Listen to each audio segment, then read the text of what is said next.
So we're here in the CSL, Center for Sustainable Landscapes, and I've been here after hours a lot, composing and recording. No, well, both actually, yes, composing and recording, but primarily composing in this space. We have these surface transducers hooked up to a couple of windows. And basically what they do is they play back sound and use the material that they're attached to, so in this case the windows, to project the sound, to resonate the sound. And so it's pretty cool. For instance, at the beginning of the piece I have these crickets, and because the space that we're in is so reverberant, especially with the sound like crickets, you start to hear all of these reflections and it becomes really hard to pinpoint where the sound is coming from.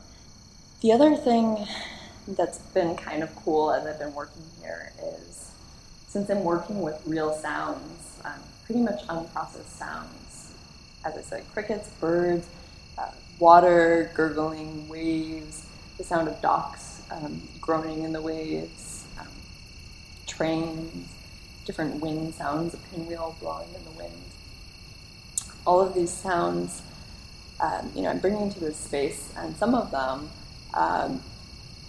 when you hear them played back through the speakers, there's this blurring of this distinction between what's real and what's imagined, or what's actually, physically immediately outside of this space and what I'm introducing to this space. So,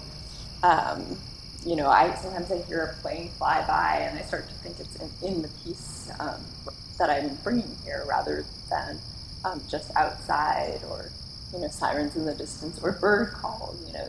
Sometimes it's hard to tell what's actually in the piece and what's nearby. And along those lines, at one point I felt like the piece needed another layer, another texture to it, and so while I was composing here, I'd been hearing these crickets, not a steady cricket sound, but a pulsing cricket sound. That they were, right outside here, very loud, and that added a really nice texture. So I actually went out and recorded those crickets, and then introduced them in the background to a significant amount of the piece. So if you're here in the evening, you may hear my crickets and the actual crickets, in the summer anyway, playing off each other.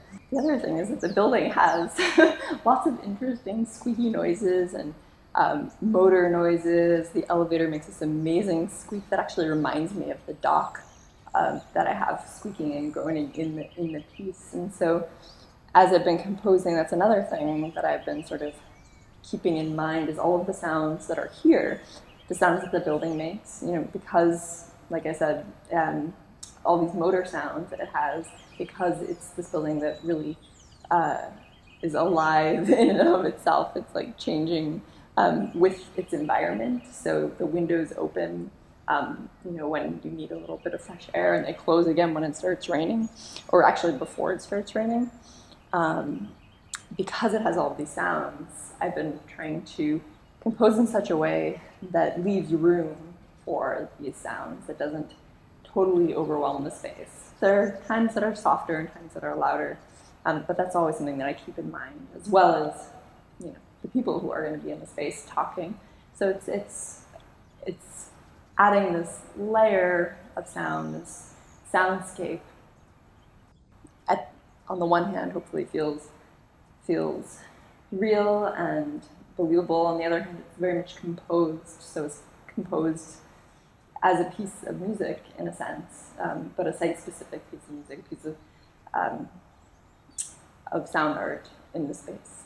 This little piece that I have here, I have this 24-minute piece that's essentially intended to represent a 24-hour cycle, a day in the life of Pittsburgh's soundscape. And so I've got sounds that I recorded from all over the city, and I've been bringing them back into this space.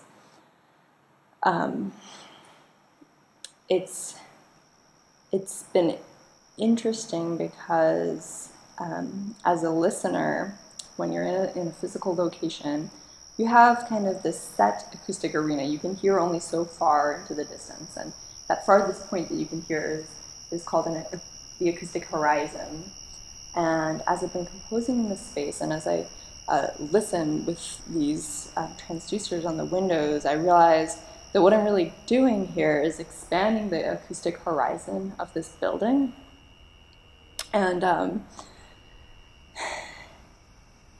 so at the same time, you can hear all of these different spaces throughout Pittsburgh, often recorded around the same time of day, juxtaposed upon one another. So there's this part in the piece where there's this chorus of birds that you hear that represents dawn, and those are recorded, early in the morning from throughout the city. So it's not just one chorus, but you're hearing multiple areas, dawn in lots of places. This piece that I have here right now is a fixed composition. It's just playing on a cycle. It's repeating itself. It's part of this project that we hope to do over the course of the next year or so. The inspiration for the concept behind this piece of having this interactive, dynamic piece that evolves with the weather and the seasons and the time of year and day is the building itself. It changes with its environment, like I was saying before. When it's really warm and you need some air, the windows, many of the windows automatically open. A couple of them that are more on floor level, they want you to open yourself to maintain that connection to the environment. But it's this building that evolves with the weather. It harnesses the power of the elements to sustain. And so I wanted to bring that poetry is sustainable design, to life for people through sound and through the soundscape.